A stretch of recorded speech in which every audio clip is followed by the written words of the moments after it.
Hi guys, welcome to Classic Guitar Rock. I'm Jeremy, and I'm actually recording this from my office. I work from home much of the time, and I just thought it might be easier to record my thoughts here instead of going downstairs in the basement because I'm not going to be playing anything today.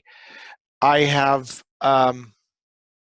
intentionally waited a bit to talk about Neil Peart and his passing last week. And I'll admit it, I kind of called this episode what I did just kind of to make people click on it.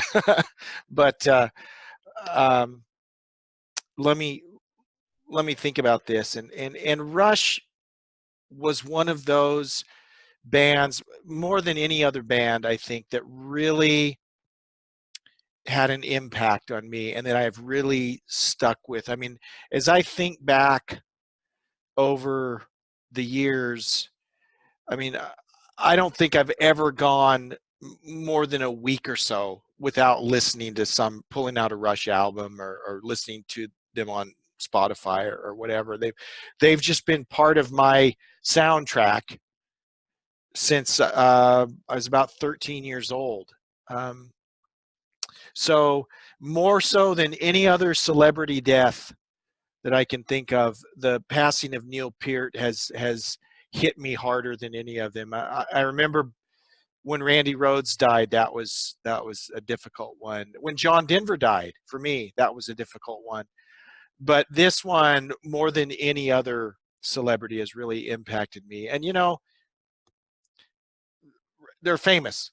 I don't know the guy, right? I only know him through his music and that sort of thing. So it's always a little creepy when I hear people so broken up about a celebrity, because it's not like people actually knew these people. They knew their work, they knew their music or whatever. But this one did hit me pretty hard. So just a little backstory. And as I talk to more and more people, I'm in some Neil Peart discussion groups on Facebook. I just happened to be in those already, right, when this all happened.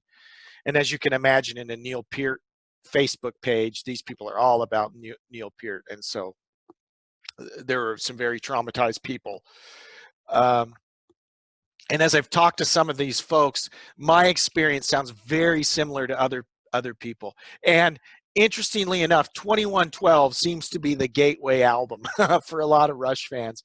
But in, I guess it would have been 1981, 80 or 81. I was in 8th grade, I remember, about 13 years old.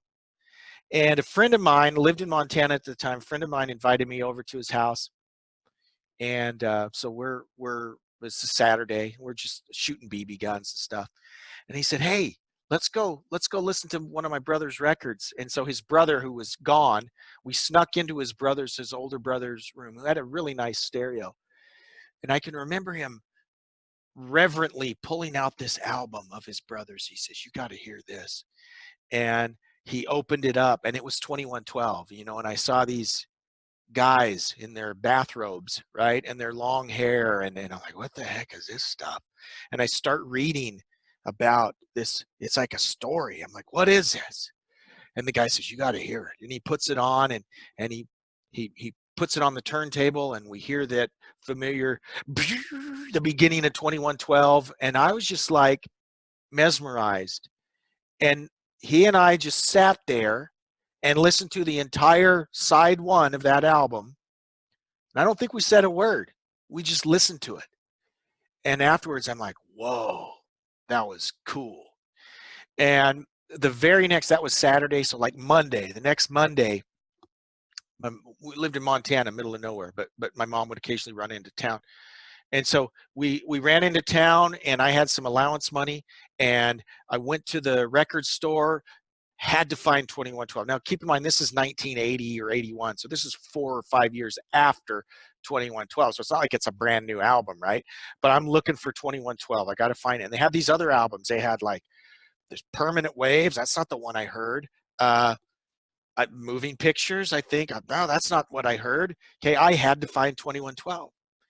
They didn't have it, but they did have All the World's a Stage, which was a live album. And I looked at it and I was like, well, wait, this has 2112 on it. It's just live. So I bought that. That was the first Rush album I bought, and I bought it, and I liked it. I really liked it. And then soon after that, I got the actual 2112 LP, and then I bought Moving Pictures, and so I started buying them all, and I obviously was a Rush fan at that point. And I love them, right? Loved Rush, and Neil always got talked about as being the greatest drummer in the world. And the point of the title of this video was, I think what I said, Neil Peart shouldn't be remembered for his drumming. Okay. And well, yeah, obviously he should be. He's one of the greatest, if not the greatest drummer ever, in my opinion. But the impact he had on me did not come from his drumming. I mean, here's a guy that just connected, right? I mean, he had the whole science fiction trippy bathrobe era stuff, Farewell to Kings, Hemispheres, Cygnus X1, Xanadu, all that, 2112, Fountain of Lamneth, right? All that great stuff, which was cool. But then he had those songs like Subdivisions and Entre Nous and Different Strings and After Image, just some very powerful songs that resonated on almost a spiritual level, which is really interesting because Neil is an avowed agnostic, right? He doesn't necessarily believe in God or whatever, but I found his music very, even as a person of faith myself, I found his music very reaffirming to my own beliefs.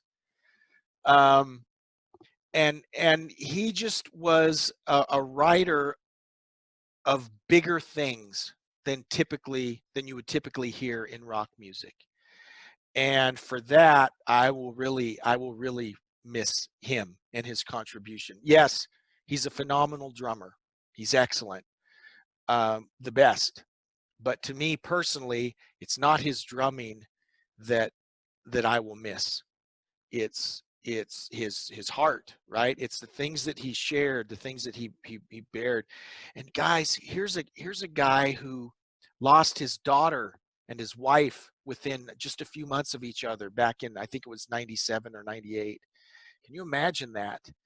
And then he comes back and remarries, had a little girl, and then he just passed away.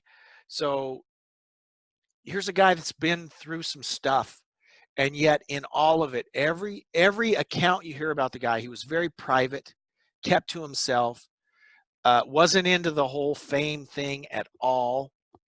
And yet every account I've read is they talk about how nice he was and how respectful he was, and just a good human being and a good example of what it means to be a good human being. That's what I'll miss. Yes, he was a great drummer, but he shared things and talked about things that were bigger than drumming, that resonated with me as a 13-year-old and a 15-year-old and a 25-year-old.